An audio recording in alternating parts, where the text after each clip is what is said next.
আসসালামু আলাইকুম। অনেক সময় এরকম হয় না?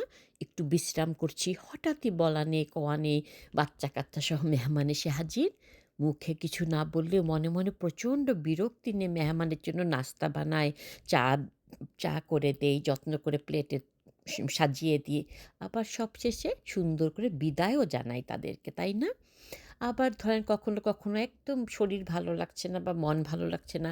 সময়ে অসময়ে হঠাৎ বর বলেন বা শ্বশুর-শাশুড়ি বলেন ১ কাপ চা চেয়ে বসেন। সেটা তো আর না করা যায় না। তাই মনে, মনে ১৪ গোষ্ঠী উদ্ধার করতে, করতে ঠিকই হাসি মুখে চা বানিয়ে তার কাছে পৌঁছে দিয়ে আসি। আমরা কিন্তু দায়িত্ব পালন করছি ঠিকই, আচরণেও সৌজন্য আছে। কিন্তু আল্লাহ তো শুধু বাহ্যিকটা দেখেন না, তিনি দেখেন হৃদয়ের অবস্থা, দেখেন আমাদের নিয়ত। আমরা যদি এসব কাজ করি শুধু মানুষ কি ভাববে বা পরিস্থিতির চাপে পড়ে, তাহলে সেগুলা মানুষের চোখে প্রশংসনীয় হতে পারে, কিন্তু আল্লাহর কাছে সে আমলের কোনো মূল্য নেই। রাসূল করিম সাল্লাল্লাহু আলাইহি ওয়াসাল্লাম বলেছেন, "নিশ্চয়ই সব কাজ নিয়তের উপর নির্ভর করে।" সহিহ বুখারীর হাদিস। ইন্নামাল আমানু বিন্নিয়াতে। ১ কাপ চা যদি বানানো হয় যে, "আল্লাহ আমি এটা আপনার জন্য করছি।" এই নিয়ত নিয়ে, তাহলে সেই চা বানানো হয়ে যায় ইবাদত। একটা মেহমানকে খাওয়ানো যদি হয়, "আল্লাহ আপনি তো অতিথি ভালোবাসেন।"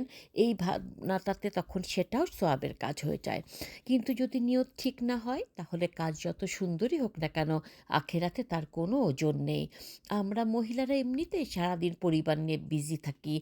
৩ বেলা রান্না, ঘরদোর পরিষ্কার, জামাকাপড় ধোয়া, বাচ্চাদের দেখভাল, এই সব কাজই আমাদের দিনের বেশিরভাগ সময় চলে যায়। অতিরিক্ত আমল, বেশি নফল নামাজ, রোজা, দীর্ঘ সময় ধরে কোরআন তেলাওয়াত করা, এগুলো আমাদের পক্ষে সবসময় হয়ে ওঠে না। তাই আল্লাহ আমাদের জন্য সওয়াবের এক দরজা খুলে দিয়েছেন, সেটা হলো নিয়তের দরজা। প্রতিটি কাজ করার আগে ১ সেকেন্ড সময় নিন, নিয়তটা সহি করুন। যেমন ঘর মোছা শুরু করার আগে বা ঘর পরিষ্কার শুরু করার আগে বলে, "হে আল্লাহ আমি পরিষ্কার পরিচ্ছন্নতা বজায় রাখছি কারণ আপনি পবিত্রতা ভালোবাসেন।"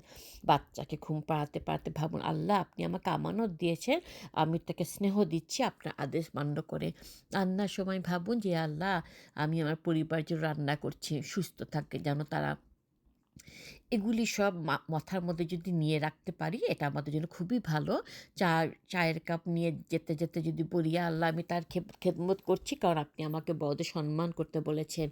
যে এই কাজগুলা এমনিতেও করতে হয়, অমনিতেও করতে হয়, সেগুলাই যদি করি আমরা আল্লাহর সন্তুষ্টির জন্য, তাহলে সেগুলা আর শুধু কাজ থাকবে না, সেগুলা হয়ে যাবে ইবাদত। তাতে বরকত আসবে, সওয়াব জমবে আর আপনি গড়ে তুলবেন এক অদৃশ্য ইবাদতের জগৎ। তাছাড়া এমনিতেও এই কাজগুলোর জন্য আমরা মহিলারা অ্যাপ্রিশিয়েট পাই না। বেশিরভাগ মহিলারাই অ্যাপ্রিশিয়েট পায় না সংসারের কারো কাছ থেকে বা পরিবারের মানুষদের কাছ থেকে। তাই আল্লাহর জন্য যদি করি, তিনি নিশ্চয়ই এর উত্তম প্রতিদান প্রদান করবেন দুনিয়ায় ও আখেরাতেও। আমিন সুম্মা আমিন।